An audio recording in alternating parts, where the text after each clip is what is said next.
Oi pessoal, tudo bem? Eu sou o professor Tiago e hoje a gente vai falar um pouquinho sobre as diferenças e semelhanças entre o nazismo alemão e a ditadura que aconteceu no Brasil entre 64 e 85. Bom pessoal, na história a gente tem que tomar muito cuidado com rótulos e colocar as coisas em gavetinhas. Porque a gente tem aí dois fenômenos em épocas bem diferentes, em contextos diferentes, que a gente tem que tomar cuidado com categorizar eles, muitas vezes de maneira parecida. Eles têm realmente várias aproximações e algumas diferenças que a gente vai falar aqui.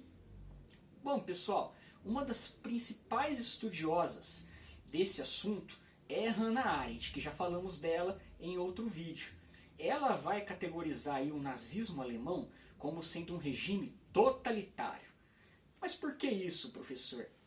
Bom, gente, um regime totalitário, nazista, porque ele tinha total controle sobre a população. Isso através do medo, da propaganda e do controle ideológico estabelecido de maneira total. Segundo a Hannah Arendt, há outros regimes ditatoriais com menos força. Aí se enquadrariam as ditaduras na América Latina e a ditadura no Brasil. Ao invés de serem regimes totalitários, pessoal, o que aconteceu no Brasil então seria um regime autoritário. Você tem aí o comando de um grupo sobre os outros, mas não daquela maneira total, como aconteceu no nazismo alemão. Aqui então a gente vê que foi uma coisa mais branda, apesar da ampla perseguição que teve, que a gente vai comentar aqui. Bom, gente, falando em gavetinhas problemáticas, já vou lançar uma aqui.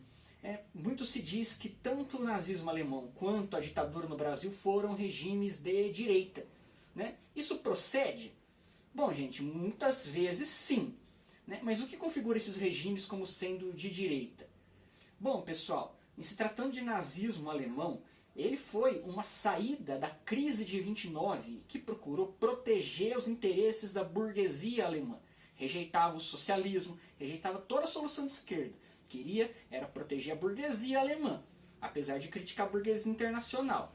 Mas eram os interesses alemães em jogo. Então aí, o nazismo alemão, gente, ele buscou criticar os estrangeiros, os judeus, os negros e qualquer outra minoria. Coisa que as esquerdas não fazem. As esquerdas normalmente criticam o capitalismo, colocando aí a responsabilidade na burguesia. E por que, então, a ditadura no Brasil tem essa semelhança de direita? Bom, pessoal, no período entre 45 e 64, o Brasil conheceu uma certa estabilidade democrática. Nesse período aí a gente teve, por exemplo, o governo JK, o governo do Jânio Quadros e, por final, o governo do João Goulart, o Jango. No governo Jango, principalmente, pessoal, as esquerdas estavam propondo muitas reformas populares, principalmente a reforma agrária. Isso deixava os setores mais conservadores, as direitas, com bastante medo. Muito se pintava aí o tal do fantasma comunista. Então temos aí, por exemplo, em 64, pouco antes do golpe, a Marcha pela Família com Deus, que tinha medo do comunismo, que foi muito responsável aí pela ascensão do regime militar. Bom, gente, o nazismo alemão, apesar dele querer aí proteger a sua burguesia nacional, ele também vai querer colocar a ideia do expansionismo militar. A ideia de que você tem uma raça ariana que é merecedora de todo o território que lhes tem direito. Então você vê aí um forte nacionalismo exacerbado também. Na ditadura no Brasil, a coisa teve semelhanças e diferenças, galera.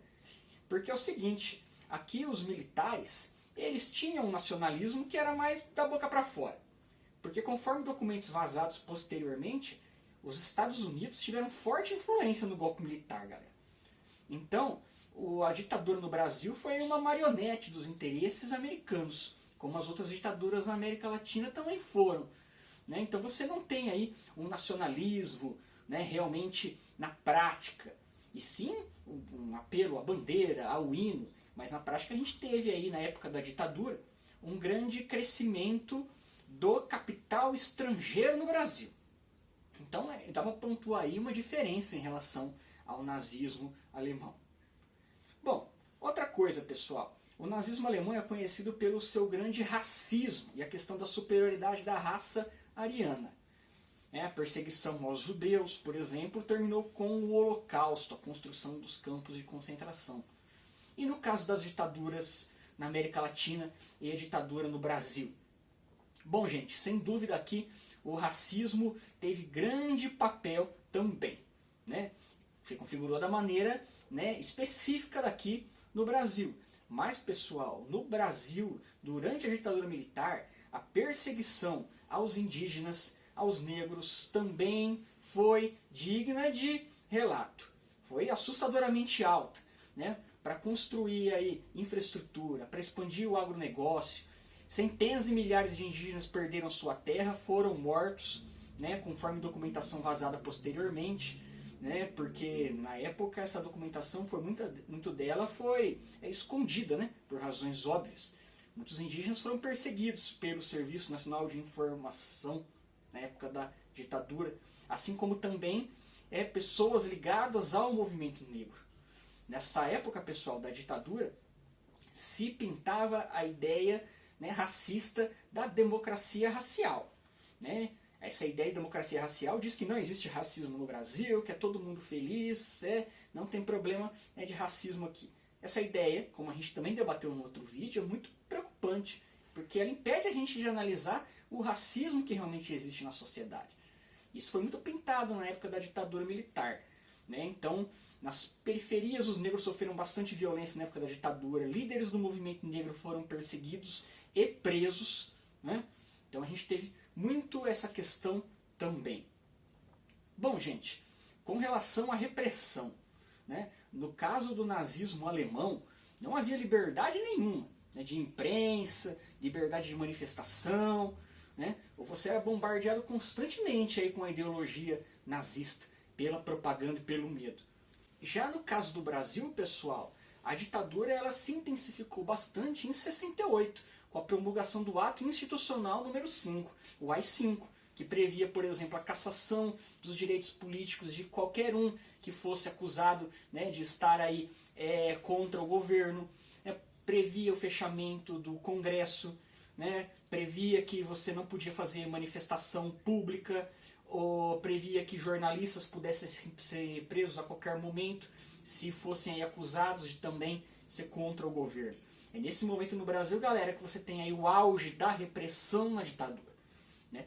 Essa mesma ditadura que já nos anos 80, por exemplo, ela já vai ficar mais branda, apesar de ainda ter perseguições, né? Mas ela vai entrar numa abertura gradual até 1985, quando a gente tem o seu término. Beleza, galera? Bom, é importante pontuar essas diferenças e semelhanças, né? Ver cada contexto de como cada regime se manifestou, né, em sua respectiva época, em seu respectivo contexto, para a gente poder entender melhor cada um deles e, inclusive, né, pessoal, entender melhor como se configuram esses movimentos políticos aí de extrema direita nos dias atuais também. Tá certo? Bom, deixa sua pergunta, seu comentário, que a gente vai debatendo aí nos próximos vídeos, tá beleza? Um abraço, até a próxima!